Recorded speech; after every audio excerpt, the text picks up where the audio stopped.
sekarang saya minta contoh dari Bapak siapa tadi? Pak Tora tadi ya? Yang IPSRS. Itu bagus sekali ya IPSRS ya. Karena prasarana dan prasarana itu semuanya ya, mencakup keselamatan gedung, keselamatan apa namanya itu, keselamatan alat medis dan segala macam. Pak Tora monitor.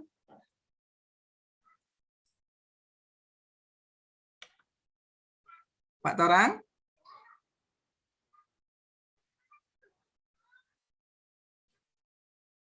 Pak Torang monitor.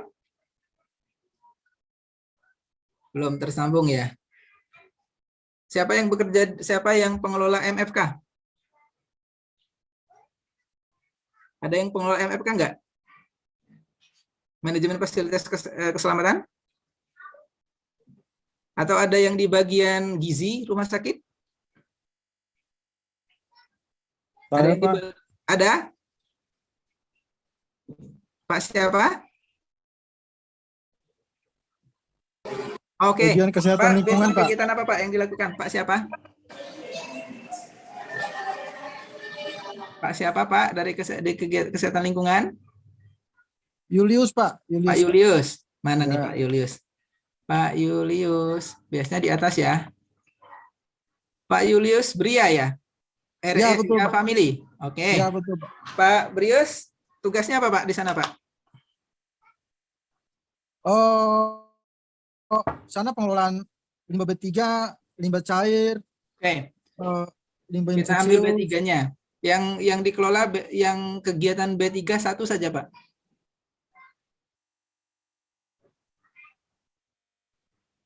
Berapa, Pak? Yang pengelolaan B3 satu saja.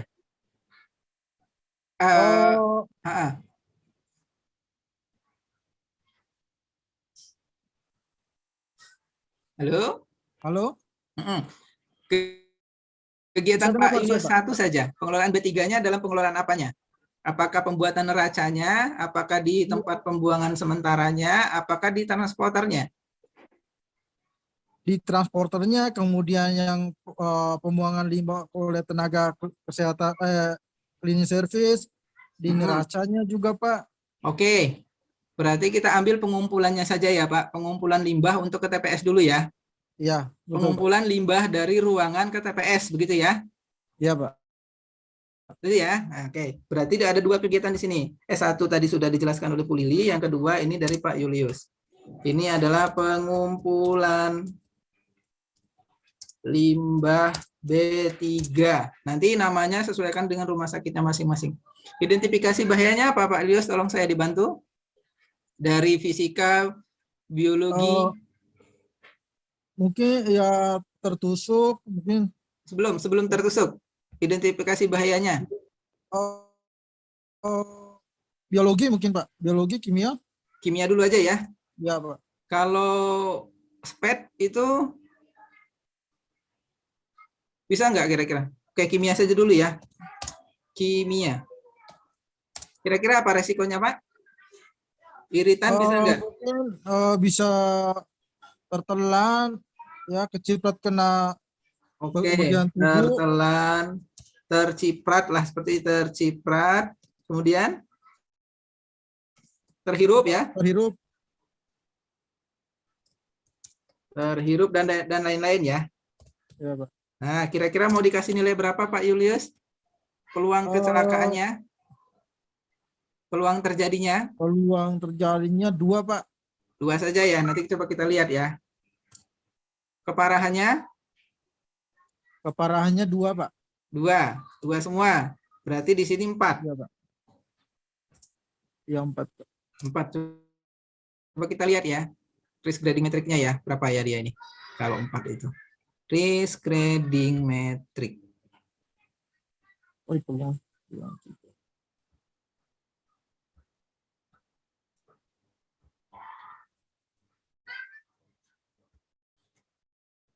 Risk grading metric mana tadi? Ini ya. Berarti 2 itu apa tadi itu?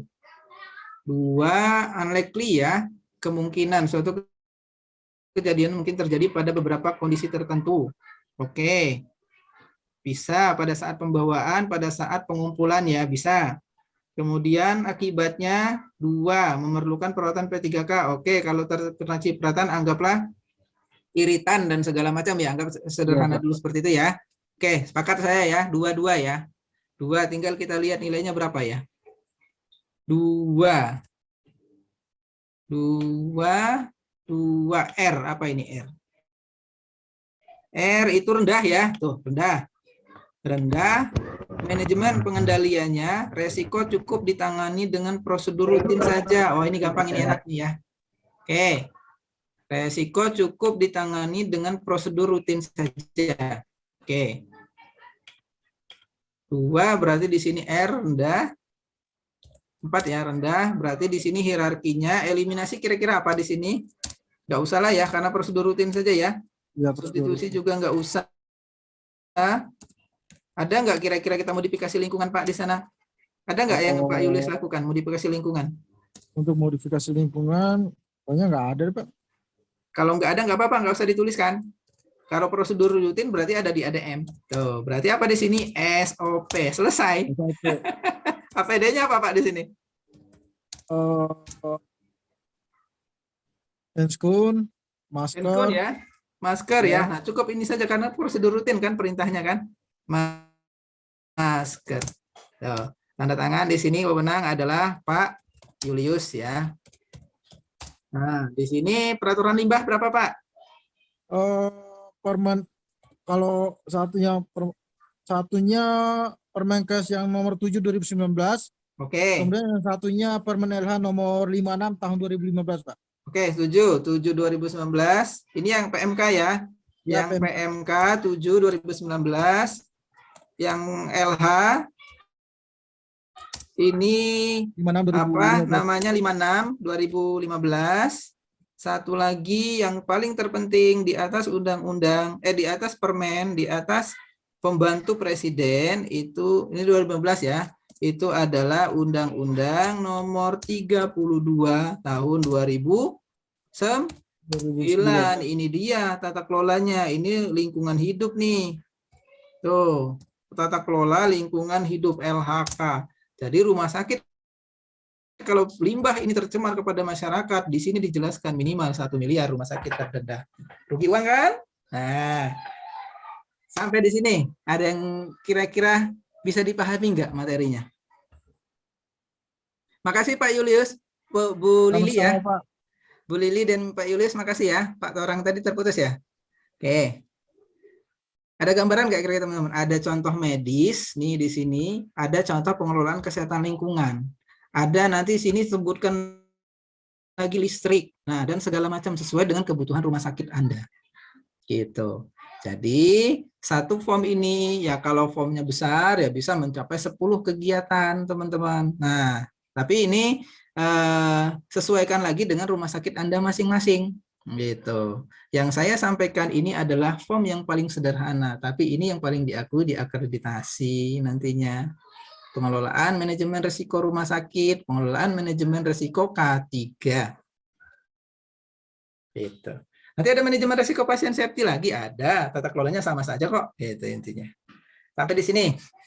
Mudah-mudahan bisa dipahami ya, teman-teman ya. Oke, teman-teman, saya ucapkan terima kasih pada Pak Julius dan Bu Lili tadi ya. Nah, materinya sudah selesai, teman-teman. Sekarang kita sharing nih, teman-teman. Mungkin masih bingung, monggo, teman-teman. Silahkan jika ingin di-sharingkan. Bu Isma, ini langsung saja atau bagaimana Bu Isma?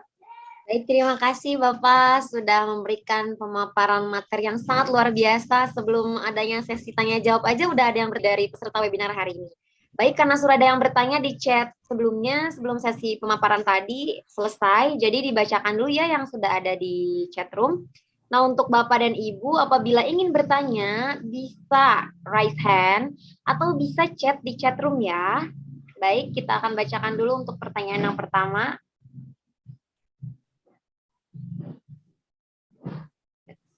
Enggak, silakan teman-teman.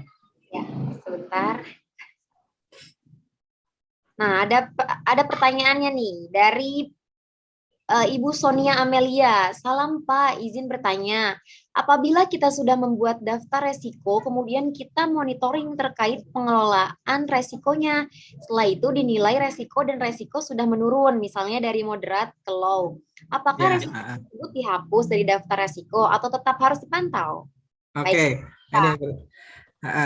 Dijawab dulu atau tampung dulu? Jawab dulu ya. Jawab dulu Pak. Baik, Oke. raise hand nanti ya. Nah, ini pertanyaan bagus sekali ya. Ini yang sering terjadi di lapangan. Pak, resiko kami awalnya 5. Awalnya 25. Resiko tinggi sekali, Pak. Tapi sudah kami kendalikan. Nah, sudah kami kendalikan turun jadi 10, Pak, untuk sekarang. Karena apa? Semua peralatan, semua semua pengendalian sudah kami lakukan. Apakah masih kami tetap dicantumkan, Pak? Tetap dicantumkan, tetapi ingat, resiko itu tetap dimundurkan. Nah, karena kenapa? Ke dalam teori manajemen resiko yang paling tinggi itu adalah yang mendapatkan penata laksanaan yang lebih awal, karena sifatnya urgensi. Itu ya, teman-teman.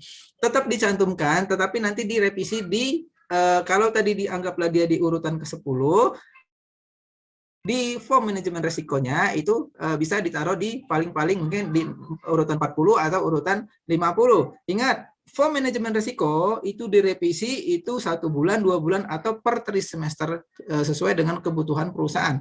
Kalau saya itu merevisinya per trimester. Berarti per 3 bulan. Nah, yang tadi di awal tadi dia mendapatkan nilai 25, berarti dia ada di urutan 10 misalkan. Ternyata di 3 bulan kemudian setelah kita kendalikan, kenapa saya minta 3 bulan?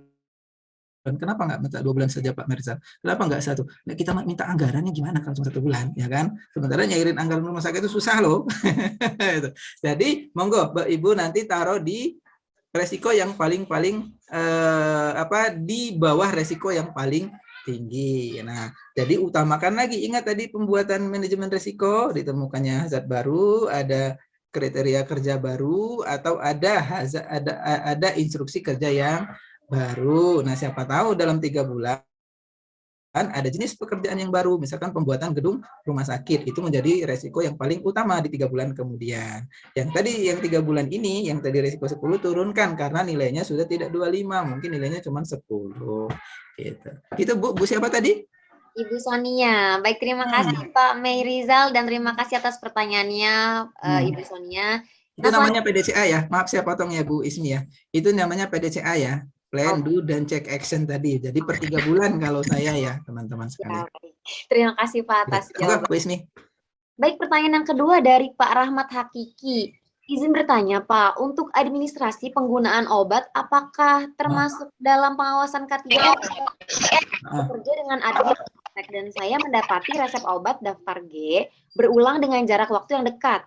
Dan pasien yang asma, tetapi tidak saya dapati nama pasien yang sama pada daftar pasien di waktu yang sama pada tanggal resep yang tertera. Baik, terima kasih. Nah, ini Pak Rahmat ya?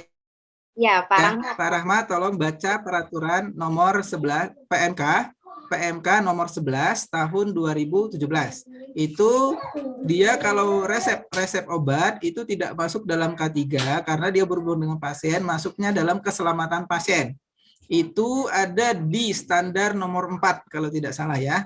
Kan ada 6 sasaran keselamatan pasien ya.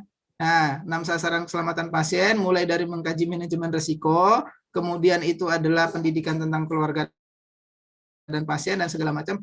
Itu nanti akan ada red alert gitu ya. Ada alert tentang obat. Nah, itu ada di standar nomor 4. Tuh. Jadi dia tidak masuk dalam manajemen risiko K3 tapi masuk dalam manajemen risiko keselamatan pasien. Gitu. Nanti akan ada standarnya di sana. Jadi biasanya itu kalau kita kan hitungannya 1 sampai 5 kemungkinan terjadi, unlikely atau segala macam. Kalau di keselamatan pasien itu dihitungnya biasanya berdasarkan jenis bulan.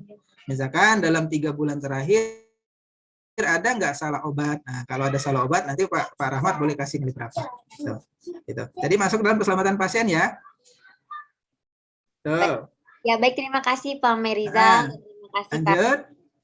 Nah, selanjutnya yang raise hand dulu nih.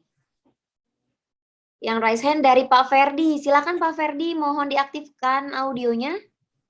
Iya, Bu. Baik, silakan Pak. Ya, saya Ferdi dari Universitas Moletean, Serang, Banten ya. Salam Dosen kenal. atau mahasiswa Pak Ferdi? Mahasiswa. Mahasiswa. Moga Pak Ferdi. Silakan. Saya ingin bertanya ya Pak, Ya. bagaimana jika terjadi pelanggaran terhadap Undang-Undang Keselamatan dan Kesehatan Kerja, misal pengusaha tidak menjamin keselamatan kerja atau perusahaan tidak memeriksakan kesehatan dan kemampuan fisik pekerja. Bagaimana tuh Pak? Ada sanksinya Pak. Sanksi pertama tolong dicatat, tolong ingat Undang-Undang 170, sanksi buat pengusaha itu denda 100.000, kurungan 3 bulan. Tapi karena kita berhubungan dengan ketenagakerjaan, karena tadi pertanyaannya itu bagaimana jika tidak pelayanan kesehatan kerja dan segala macam, perlindungan pada SDM-nya itu disinkronasikan ke Undang-Undang 13 tahun 2003 tentang ketenagakerjaan. Denda maksimal 400 juta, kemudian kurungan maksimal itu adalah 4 tahun untuk pengusaha hanya termasuk rumah sakit atau direkturnya atau pemilik rumah sakit tersebut jika terjadi kecelakaan kerja dan terlapor dan tidak melaksanakan program K3 rumah sakit. Itu dicantumkan di undang-undang tersebut. Kalau sudah undang-undang berbicara, maka kita sudah tidak bisa mengelak lagi. Lingkungan berbeda lagi ya, tadi sudah dijelaskan di Pak Julius ya, lingkungan minimal 1 miliar tuh, lingkungan. Gitu Pak siapa tadi ya? Pak Ferdi, terjawab? Ya, bagaimana Pak Ferdi? Jelas ya, cukup jelas. Baik, selanjutnya dari Pak Yusuf Afandi. Silakan Pak Yusuf, diaktifkan dulu audionya. Siap, terima kasih. Izin tanya Pak, kembali ke formulir DC yang contoh pertama tadi. Saya masih bingung di resiko LBP, kemudian pengendalian resiko APD. Itu tetap disebutkan walaupun resikonya LBP, semua APD disebutkan atau padahal digambarkan sudah para perawat sudah memakai APD lengkap ya menurut saya. Apakah itu tetap disebutkan juga atau mengacu pada resiko saja Pak? Terima kasih. Ya, yang namanya manajemen resiko itu kan kita harus mencantumkan. Jadi sudah yang namanya mencantumkan itu kan memberikan arahan kepada teman-teman pekerja kita. Nah, di sana walaupun sudah digunakan tetap harus dicantumkan karena kan yang dibuktikan kepada perusahaan nanti itu adalah pembukti fisiknya itu. Yang tadi kita tulis, nih Pak, sudah kami lakukan, sudah kami laksanakan, sudah kami buatkan, ini laporannya, silakan Bapak cek ke ruangan bahwa perawat kami, dokter kami sudah mendapatkan APD-nya masing-masing. Tetap dicantumkan Pak. Gitu. Karena nanti ada bukti implementasi dan bukti fisik yang nanti harus dilaporkan kepada pengusaha atau kepada direktur rumah sakit. Begitu. Itu Pak Yusuf. Siap, terima kasih banyak Pak. Jadi walaupun sudah dilaksanakan, tetap dicantumkan ya Pak Yusuf ya, teman-teman semua ya. Siap, terima kasih Pak. Oke, monggo silahkan. Ya, baik, terima kasih Pak. Selanjutnya dari Ibu Yuhati, silahkan diaktifkan audionya Ibu. Siap, terima kasih Kak. Mohon izin bertanya, Pak Mei. Boleh? Untuk K3 rumah sakit itu idealnya harus berapa orang ya Pak? Oh ya. Gitu. Lalu apakah di dalam rumah sakit, misalkan di PP nomor 50 tahun 2012 itu kan ini ya Pak, tentang SMK 3 minimal 100 orang itu harus mempunyai SMK 3 gitu ya Pak. Tapi kalau misalkan sudah lebih dari 200 atau 300 tapi belum ada SMK 3-nya gitu, belum terbentuk. Itu gimana ya Pak? Terima kasih.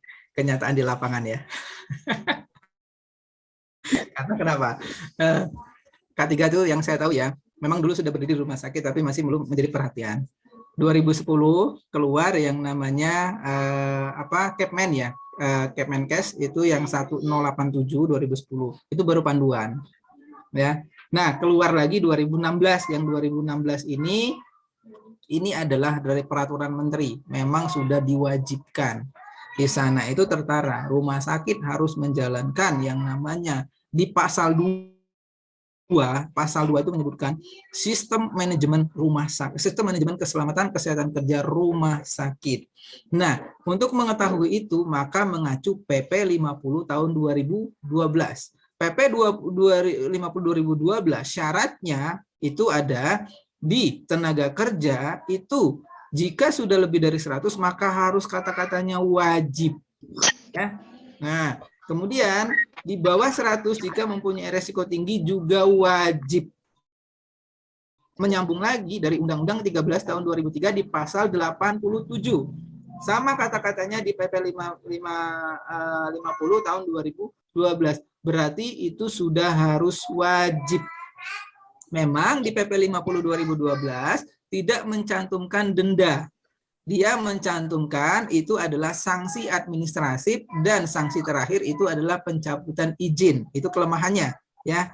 Setelah kita analisis PP 50 2012 kelemahannya di situ. Tidak mencantumkan yang namanya denda berapanya. Gitu ya. Nah, hanya saja nanti dicantum bagaimana terjadinya kalau terjadi masalahnya kecelakaan kerja nanti cantumkannya di 13 2003 tadi, gitu ya. Nah, sanksinya itu dia pencabutan izin dan sanksi administratif. Itu kelemahannya PP 50 2012. Kemudian pertanyaannya lagi, berapa orang Pak idealnya begitu ya? Idealnya itu teman-teman boleh lihat panduan ya. Di panduan tersebut itu per divisi itu minimal 1 orang penanggung jawabnya. Ya, misalkan Bu Yunarti itu sebagai ketua komitenya, misalkan ya. Ketua komite tidak mesti harus dokter ya, kecuali direktur rumah sakit itu sudah harus dokter. Itu tercantum ya dalam Undang-Undang 44 2009. Itu sudah tercantum. Nah, jadi nanti Bu Yuniarti itu dibagi lagi divisinya apa? Ada divisi pelayanan kesehatan kerja. Kemarin kan di webinar pertama itu kan ada 8 standar ya. Nah, 8 standar itulah berarti ya minimal orang penjabat strukturalnya itu ada 8 orang. Nah, baru fungsionalnya monggo teman-teman dari dokter ruangan, dari perawat ruangan atau dari teman-teman di non medis itu dijabatkan sebagai fungsional yang membantu nanti yang ada di lapangan. Struktural yang ada di komite itu saya sarankan itu sesuai dengan divisi unitnya. Ada unit kebakaran, ada unit pelayanan kesehatan kerja, ada unit manajemen risiko, ada unit penanggulangan bencana, disaster management, ada unit MFK dan segala macam gitu. Itu Bu Yuniar, Bu Yuhati ya. Nah, terjawab? Terima kasih banyak. Hanya satu ya itu ya, yang kelemahan yang PP 50 tadi ya teman-teman. Sampai sekarang pun saya selalu menyebutkan banyak yang tanya ke saya, Pak kami kenakan sanksi, kalau kami kena sanksi dari pemerintah gimana Pak? Kalau seandainya kami belum SMK 3, sementara kan karyawan kami sudah mencapai, perawatnya aja lebih di 100 ya kan? Ya kan, perawatnya aja kan lebih dari 100 tuh kan. Nah, di rumah sakit itu. Gimana Pak? Saya tidak berani menjawab untuk kena dendanya ya Pak. Sementara di sana dijelaskan hanya sanksi administratif dan sanksi pencabutan izin itu, makanya kenapa mungkin di rumah sakit belum menjalankan SMK 3. Gitu. Bisa dipahami nggak sampai di sini, teman-teman? Kalau tadi Bapak bilang kan komite K3-nya itu 1 ya? Atau gimana ya? Maksudnya ahli K3 umum 1, kepala K3 1 atau gimana Pak? Jadi kayak keseluruhan itu idealnya berapa gitu? Kalau misalkan 3 atau 4 itu terlalu banyak apa gimana Pak? Ahli K3-nya maksudnya? Iya, K3-nya aja, K3R. Tadi kan ada 8 unit ya, 8 unit itu masing-masing ada penjabat strukturalnya, ada penanggung jawabnya, koordinatornya, ya kan? Nah, baiknya 8 orang itu tersertifikasi K3 semua ya, baik itu K3 rumah sakit atau ahli K3 umum ya. Ya, atau hiperkes ya, hiperkes. Nah, itu boleh. Itu teman-teman kalau seandainya dari perawat, dokter sudah hiperkes itu bisa kok menjabat di sana. Gitu. Jadi usahakan untuk penjabat strukturalnya itu ada 8 orang. Gitu ya. Karena saya yakin teman-teman Bu Yuhati ngelola manajemen risiko aja itu nggak cukup sendiri. 8 orang itu mungkin bisa berantem. Mungkin 8 orang itu bisa sampai 6 bulan baru selesai. Gitu. Itu standarnya. Lihat di panduan ya. Itu di panduan dicantumkan kok. Gitu. Nah, minimal satu unit kerja itu ada satu orang koordinator. Nanti di bawahnya fungsional. Fungsional kan ada banyak, ruang bedah, ruangan ini satu orang. Nanti untuk berkomunikasi. Minimal pejabat strukturnya itu ada 8 orang. sesuai dengan unit kerjanya gitu. Itu Bu. Siap Bapak, terima kasih. Nanti bentuknya mau bentuk tim atau komite monggo ya di rumah sakitnya ya, karena di sana tidak dicantumkan mau mau berbentuk tim atau komite itu dituliskan, tidak mencantumkan harus komite atau harus tim.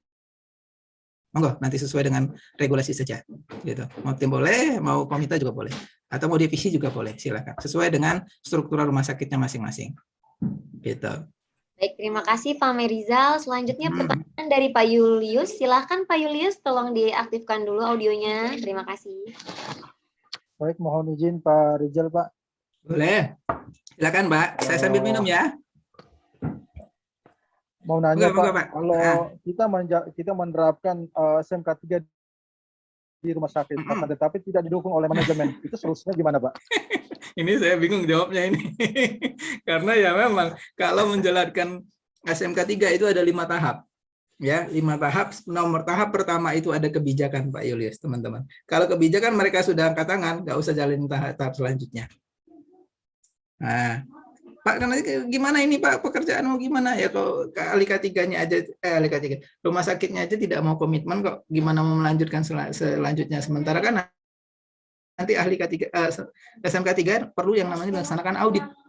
Ada 166 kriteria nanti yang harus diaudit, teman-teman. Anggarannya dari mana kalau rumah sakit udah nggak mau melaksanakan mengeluarkan anggaran untuk pelaksanaan itu? Gitu. Maka dari situ saya pastikan teman-teman tolong komitmen dulu ke rumah sakitnya. Kalau rumah sakit oke, iya Pak, kita siapkan dulu anggaran dari Pak Julius. Pak, kemungkinan anggarannya 166 kriteria sampai nanti dengan proses audit itu segini Pak, mungkin 200 juta Pak. Kira-kira bersedia nggak Pak kira-kira? Kalau belum bersedia, mungkin kita 2 tahun lagi saja kita laksanakan auditnya. Yang jelas kita melakukan proses SMK 3 saja. Karena dua regulasinya berbeda ya. SMK 3 PP 50, auditnya ada di Permen 26 2014. Setidaknya laksanakan dulu pengumpulan dokumen di SMK 3-nya. Nah, tapi dengan syarat rumah sakit harus komitmen dulu. Karena sayang nanti teman-teman udah capek-capek bikin 12 klausal, kriterianya ada 166 kriteria di tengah-tengah jalan karena masalah anggaran rumah sakitnya mundur untuk melaksanakan SMK 3. Ya capek kitanya nanti. Ini sering terjadi loh Pak. Per 2016 kan sudah dipaksa kan rumah sakit menjalankan SMK 3. Nah, ada beberapa yang gol, ada yang baru 2 klausal, ada 3 klausal udah mundur duluan karena udah nggak kuat uangnya. Banyak seperti itu Pak. Maka dari itu Pak Julius dan teman-teman duduk bersama dulu, diskusi dulu tentang kebijakannya, dibikinkan dulu, dicantumkan dalam PP perusahaan rumah sakit tersebut. Kalau sudah tercantum, rumah sakit tidak akan bisa mengelak lagi. Gitu Pak Julius, ini sering terjadi loh. Gitu. Bukan di rumah sakit saja ya, di perusahaan manapun banyak ini terjadi. Gitu. Itu Pak Julius. Baik Pak, terima kasih Pak. Intinya itu kebijakan dulu ya Pak, sepakat nggak dua-duanya antara pengelola dengan manajemen rumah sakit gitu. Kalau manajemennya sudah setuju, oke, kita setujukan, kita pelan-pelan bikin 2 tahun atau 3 tahun selesainya nggak jadi masalah. Yang jelas mereka komitmen gitu intinya. Ini udah 2 tahun kita bikin, udah sampai klausul 8, merekanya mungkin mohon maaf Pak Julius, anggarannya tidak mencukupi lagi gitu. Nah, itu kan sayang gitu ya. Gitu. Baik, terima kasih Pak Merizal. Selanjutnya pertanyaan dari Pak Irfan. Pak mau tanya, di form Hiradisi ada kolom wewenang itu siapa ya? Kolom wewenang itu dibuat oleh siapa yang membuat di bagian divisinya masing-masing. Kalau tadi kan saya contohkan Bu Lili dan Pak Julius tadi ya. Nah, Bu Lili dan Pak Julius. Siapa yang menganalisa resikonya masing-masing tersebut. Maka dari itu saya sarankan yang mengelola risiko itu yang pahamnya hazardnya masing-masing. Contoh saya dari orang Kesmas ya kan, bidang saya kan di Kesmas sekarang ya. Nah itu adalah di bagian apa? Di manajemen rumah sakit dan tata kelola rumah sakit. Nah itu bidang saya, maka saya ditaruh di sana. Nah nanti kalau seandainya Pak Julius tadi ada di bidang kesehatan lingkungan, nah kesehatan lingkungan kasihkan saja ke Pak Julius. Nanti yang wewenangnya Pak Julius yang tanda tangan di sana. Gitu. Jadi disesuaikan saja dengan yang paham hazardnya masing-masing.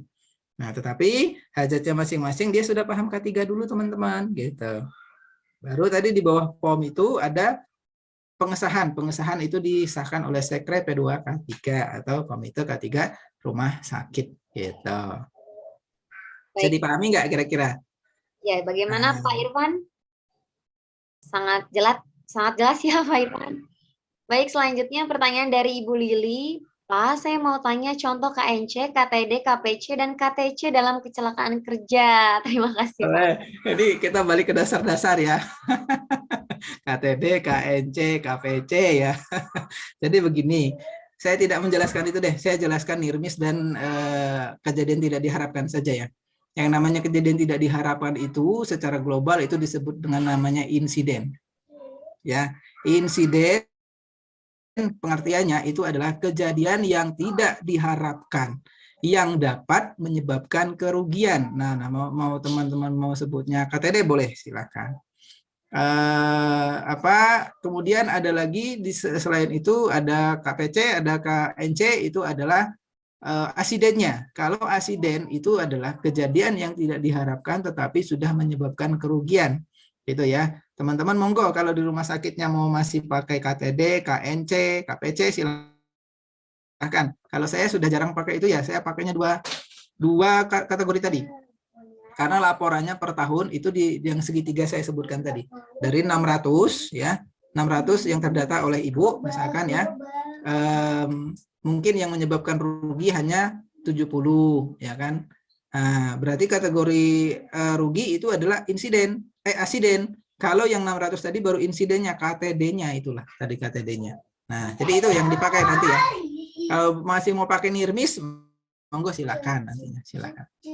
Contoh NIRMIS itu adalah hampir terjadi. Sebenarnya kalau NIRMIS ini tahun teori 90-an ya, hampir terjadi itu dia anggaplah dia sudah terpleset ya, tetapi masih bisa disanggah sama tangannya, akhirnya dia tidak terduduk ya pada lantainya tersebut, posisinya mungkin masih setengah berdiri. Nah, itu kejadian NIRMIS ya. Itu biasanya kalau terjadi. Kalau di industri biasanya dia putus talinya kalau di seal atau di lifting, tetapi tidak mengakibatkan rugi pada segala macamnya. Itu biasanya kejadian NIRMIS, hampir mengenai korban, biasanya seperti itu. Kalau saya pakainya dua, Bu, Bapak, hanya insiden dan asiden saja. Insidennya 600 tadi, asidennya mungkin 70. Nah, dari asiden itu kita bagi lagi, kerugian besar, kerugian ringan, kerugian sedang. Tadi masih ingat K1, K2, K3, K4 ya. Ke SDM, keuangan dan bla bla bla, lingkungan dan bla bla. Begitu. Itu Bu, Ibu siapa tadi Bu Ismi? Oh, tadi dari sebentar Pak. Dari Ibu Lili. Bu Lili nanti pakai dua aja ya Bu Lili ya. Laporannya lebih ringkas, lebih tepat nanti diterima oleh Dipnakernya.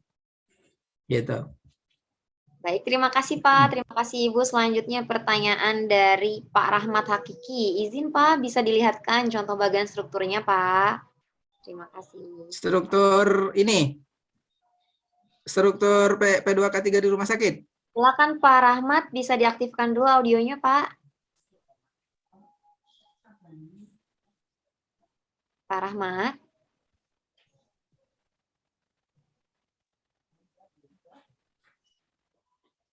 Halo Pak Rahmat. Mungkin Pak Rahmatnya ada logo perusahaan lain ya, jadi saya tidak enak. Saya digambarkan saja di sini deh. Ya. Nah, ini Sekre P2K3 ya, atau ketua komite. Ketua komite atau Sekre P2K3. Nah, K3. Baru nanti di sini monggo. Kalau sudah Sekre P2K3 tidak usah sekretaris lagi ya, teman-teman. Langsung teman-teman bikin gambar seperti ini aja nantinya di rumah sakit. Nah, ini sudah mewakili masing-masing divisi. Ya. Di sini ada divisi lingkungan. Ya, divisi lingkungan di sini ya. Nih.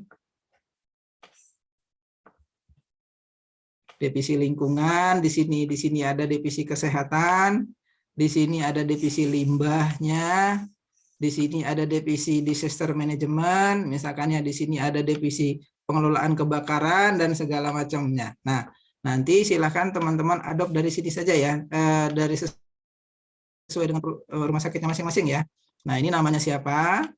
Nah, lingkungan, kesehatan, pelayanan kesehatan, limbah, disaster manajemen, siapa saja. Nah, barulah di bawah sini, ini adalah fungsional. Nah, di sini ada fungsional nih, biasanya seperti ini nih kalau saya buat. Nah, fungsional 1, misalkan di ruangan lingkungan, ini di ruangan limbah siapa, tuliskan namanya di sini. Bagian UKL, UPL siapa, tuliskan namanya di sini. Bagian transporter di sini siapa yang di sini, tuliskan di sini. Kalau pelayanan kesehatan kerja di sini siapa? Nah, di sini peruangan, misalkan ruangan Mawar, ya. Misalkan ruangan Pak Merizal, ruangan Mawar dan segala macam. Nah, ini ya. Nah, sampai seterusnya. Gampang kok bikin strukturnya itu, yang jelas dia 8 unit ini terpenuhi. Terpenuhi dulu nih. Mana tadi lingkaran? Nah, ini ya. 1, 2, 3, 4 sampai dengan 8 ya di sini ya. Nah, 8 unit ini terpenuhi dulu.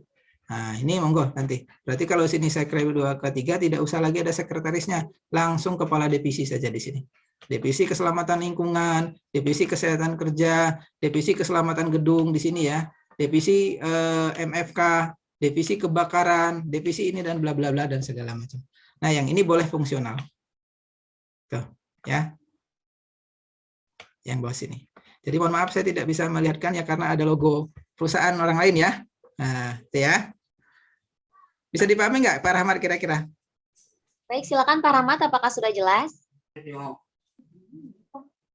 Ya, sudah jelas ya Pak ya. Oke. Nah, terima kasih Pak. Selanjutnya pertanyaan dari Bu Amelia Saridewi. Jika anggota dari 8 apa bisa Pak?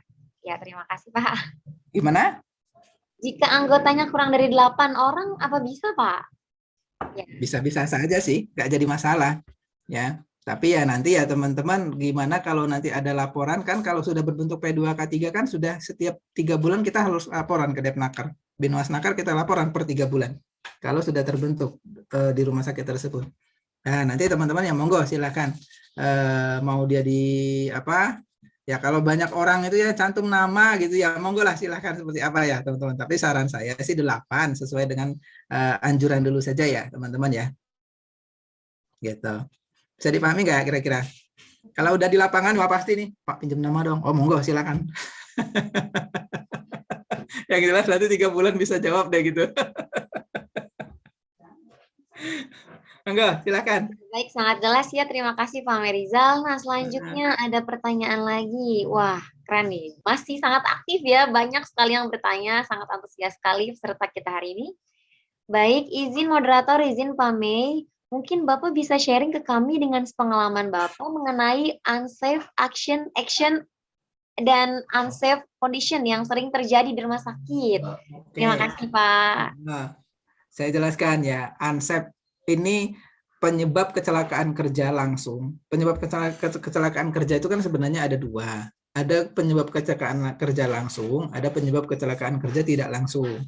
Kalau langsung itu adalah unsafe action dan unsafe condition. Nah, kalau penyebab kecelakaan tidak langsung itu berhubungan dengan faktor. Faktor itu teman-teman harus paham teori domino dulu. Bisa dari teori perilaku dia di luar rumah sakit atau di masyarakatnya, bisa dari jenis-jenis hazardnya, atau bisa dari aktivitas yang di luar rumah sakit yang dibawa ke rumah sakit. Nah, untuk paham faktor, teman-teman harus lihat teori domino yang dari Germain and Bird, tolong dicatat. Germain and Bird, nah, namanya Germain and Bird, atau dari William and Hendrick. Nah, William Hendrick, nah, itu silakan mau pakai yang mana. Sekarang pertanyaannya, contohnya unsafe X berhubungan dengan perilaku kerja. Salah satu contoh nyata. Ya, unsafe X kita memberikan kateter, kita melakukan pengecekan pada tabung gas itu tidak sesuai dengan SOP. Itu namanya unsafe X. Perilaku kerja tidak mau mematuhi SOP. Itu salah satu dapat menyebabkan kecelakaan kerja. Nah, kemudian perilaku kerja dapat dipengaruhi oleh pada saat bekerja itu bercanda dan segala macam, itu ansep X ya. Kalau contoh-contoh di gambarnya itu, kalau di pertambangan itu rantai ekskavator itu dibuat buat tempat tidur, itu ansep X gitu ya. Nah, kalau ansep condition itu terkait dengan 1 faktor lingkungan, 2 faktor alam, 3 faktor pemenuhan K3. Faktor lingkungan itu adalah salah satu ya, rumah sakitnya gedungnya itu berada di pinggir jurang. Nah, itu salah satu faktor lingkungan, dapat menyebabkan yang namanya pada saat maintenance AC, misalkan AC di ruangan tersebut itu dapat terjatuh. Itu kondisi ya. Kemudian yang berhubungan dengan alam itu bencana alam dan segala macam. Mungkin pada saat konstruksi rumah sakit, pada saat di lantai 4 itu terjadi yang namanya bencana alam, entah itu banjir, entah itu angin, dan segala macam, itu dapat menyebabkan yang namanya kecelakaan kerja, dan itu ditanggung. Yang terakhir itu akibat dari tidak konsistennya rumah sakit dalam menjalankan komitmen K3, salah satunya APD tidak sesuai dengan jenis pekerjaan, itu ansep kondisi. Sehingga kalau seandainya dia bekerja di ketinggian harusnya diberikan body harness, malah cuma diberikan tali doang. Itu ansep kondisi. Bisa dipahami, Pak? Baik. Bagaimana, Pak? Apakah bisa dipahami ya, Pak Aziz? Baik, sekiranya sudah dipahami ya pastinya karena penjelasannya cukup luar biasa sekali. Nah, baik, selanjutnya masih ada pertanyaan nih, Pak. Boleh. Baik, dari Pak Ubaidillah. Mohon maaf, nama saya Ubaidillah dari mahasiswa Universitas Palatehan. Izin bertanya, jika kita melibatkan orang lain keselamatan dan kesehatan sewaktu bekerja hingga merenggut nyawa, itu Pak untuk perusahaan apakah ingin bertanggung jawab atas kematian orang tersebut? Terima kasih. Bagaimana Bu, putus-putus? Baik, jadi pertanyaannya itu, jika kita melibatkan orang lain dalam keselamatan dan kesehatannya sewaktu bekerja sehingga merebut nyawa nih, itu untuk perusahaannya apakah ingin pertanggungjawaban atas kematian orang tersebut? Ya, makasih Pak. Oke. Nah, di sini ada kasus ya. Kalau orang lain melibatkan orang lain, keselamatan dan kesehatan waktu bekerja itu merenggut nyawa. Apakah perusahaan bertanggung jawab atas kematian tersebut atau bagaimana? Yang jelas, kalau kita membahas pelayanan kesehatan kerja itu ada 4 dimensi. Dimensi kerja dari mulai masuk kerja sampai pensiun sehat. Dimensi yang kedua, yang ke B, bekerja mulai masuk bekerja sampai dengan bekerja dia sakit. Yang ke C, dia awal masuk kemudian bekerja, kemudian masa bekerja dia meninggal akibat kecelakaan kerja. Yang 4 itu adalah dari masuk sampai dengan dia pensiun, dia sehat, sampai dengan 3 tahun kemudian dia sakit. Nah, berarti kasusnya ini ada yang di C. Berarti itu menjadi tanggung jawab perusahaan, tanggung jawab rumah sakit. Baik dokternya yang meninggal, baik perawatnya, baik tenaga teknisnya yang meninggal akibat bekerja di rumah sakit, itu menjadi tanggung jawabnya rumah sakit. Karena dalam teori K3, semua yang ada di dalam lingkungan rumah sakit atau lingkungan perusahaan tersebut harus dijamin keselamatan dan kesehatannya, baik itu tenaga kerja ataupun visitor. Begitu. Jadi itu tanggung jawabnya rumah sakit. Gitu. Ada sanksinya Pak? Ada. Undang-Undang 13/2003. Nah, itu. Kita Pak Ubaidillah ya, gitu ya. Terima kasih banyak Pak atas penjelasannya. Selanjutnya ada pertanyaan lagi nih dari Pak Rizhan Dika. Perkenalkan Pak, nama saya Rizhan Dika, seorang fresh graduate. Ingin bertanya, untuk pelatihan K3RS itu lebih dilihat sertifikasi BNSP atau Kemenaker untuk apply lamaran ya Pak? Terima kasih. Dua-duanya bagus, ada 9 perbedaan. Dua-duanya bagus, ada 9 perbedaan. Nanti tinggal dibaca saja perbedaannya. Ada 9 perbedaan. Kalau Naker itu sertifikatnya masih calon, kalau BNSP sertifikatnya sudah ahli.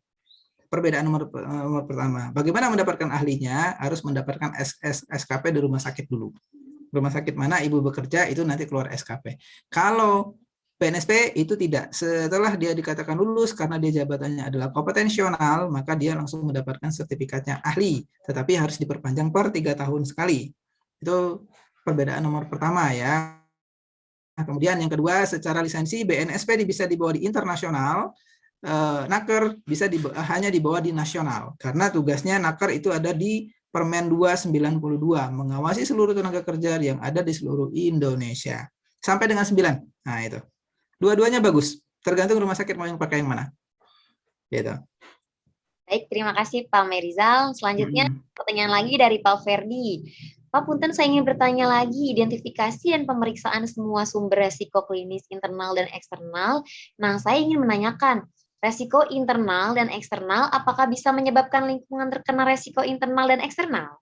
Nah, ya, bisa. Bisa. Jadi lingkungan internal dan eksternal, kalau lingkungan internal itu kan yang diakibatkan oleh alat dan bahan kita sendiri ya. Kalau yang eksternal itu biasanya diakibatkan oleh lingkungan yang lain. Ya, tadi salah satunya bencana alam, kemudian itu ada gangguan listrik dari PLN gitu kan, sehingga berpengaruh ke konsleting listrik kita. Itu dapat mempengaruhi hazard yang ada di lingkungan rumah sakit itu sendiri. Gitu. Dapat berpengaruh sekali itu. Nah, itu makanya kita harus kadang-kadang waspada ya. Kalau seandainya di rumah sakit itu kan gensetnya gede-gede ya kan, sampai berapa watt saya tidak mengerti itu berapa volt itu sampai ribuan kayaknya ya. Ketika terjadi padam lampu oleh PLN, genset langsung menyala sendiri otomatis. Kalau enggak ya nggak bisa beroperasi itu rumah sakit. Gitu Pak. Ya baik Pak, terima kasih. Sangat berpengaruh sekali ya. Gitu. Kalau internal kuncinya itu alat dan bahan kita sendiri. Gitu. Baik, terima kasih Pak Merizal, sangat jelas ya pemaparan sharing hari ini, dan jawaban dari Pak Merizal sangat luar biasa sekali. Nah, satu pertanyaan lagi ya Pak ya. Boleh, silakan. Walaupun waktu sudah menunjukkan pukul 12:01, tapi oke, satu pertanyaan lagi. Boleh. Bagaimana pengendalian bahaya sinar ronsen di rumah sakit Pak? Terima kasih. Oke, pengendalian sinar ronsen di rumah sakit, tolong baca Permen 5 2018. Saya tidak paham cara pengendalian secara penuhnya, tetapi sudah tercantum di sana, Permen 5 2018.